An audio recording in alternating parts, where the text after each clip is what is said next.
Clark County Sheriff's Office Lieutenant John Rodgers has sparked I think, reasonable backlash after he said that he will not protect people who vote for Kamala Harris, despite it being his literal job and one half of the slogan to protect and serve that they sure love to have emblazoned all over them.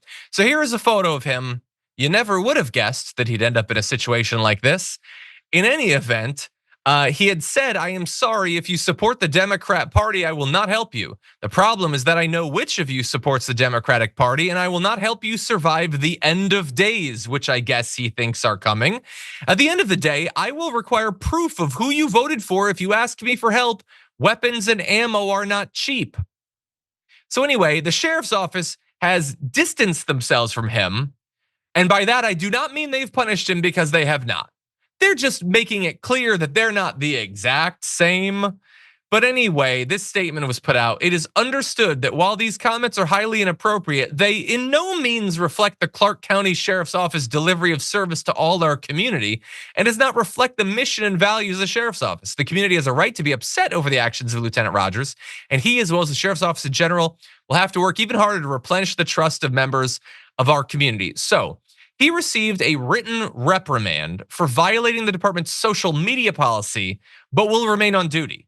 So he says they say this does not stop our commitment to serving everyone, but he's still working and he's saying he won't serve them. So how does it not? How can anyone who runs across this guy not fear that if they disagree with him politically, that's it? He's not going to look into things. He's not going to protect you. I don't know. But here is his apology.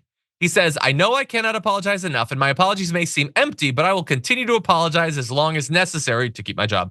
I know it will be difficult for the public to trust me, but I will do everything in my power to start mending that trust. I apologize from the bottom of my heart and want to ensure our community will always serve to the best of my ability and strive to do better." Now, here is why he says this happened. "I am prescribed medication that I sometimes have to use to help me sleep. Unfortunately, a noted side effect of that medication is to do things while I'm asleep. Those things for me have included texting, making phone calls, walking around my house, eating food out of the refrigerator, and posting on social media." So it only happened because of Ambien, I guess. This is literally the Roseanne Barr defense. And I would just like to know, why does no one on Ambien go on social media and post awesome things?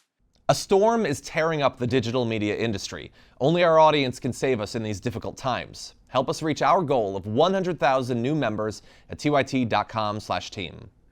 Why does it only lead to you posting the most toxic thing imaginable? Francesca, what do you make of this? Poor Ambien, like, where's their Dominion lawsuit against all these MAGA chuds blaming them for their outbursts? No, look, this is a serious story because this is one police officer who made a mistake of saying the quiet part out loud and saying that they don't respect or support people who don't agree with him and don't agree with Donald Trump.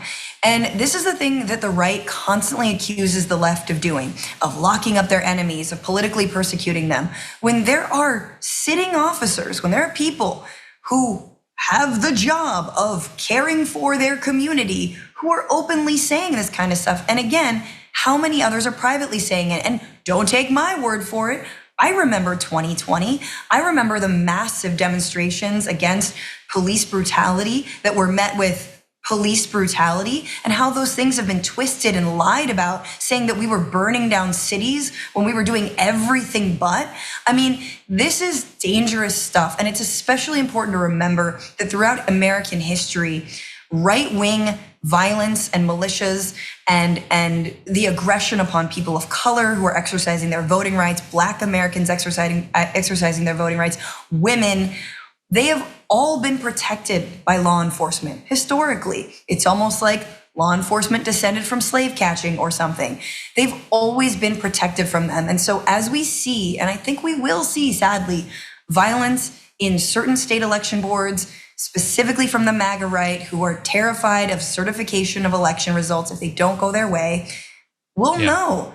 And we will be watching the cops and wondering whose side are they on? Who are they going to be protecting? And I hope they protect all sides equally, but sadly their track record is not that. 100%. Yeah, definitely gonna be worried about that.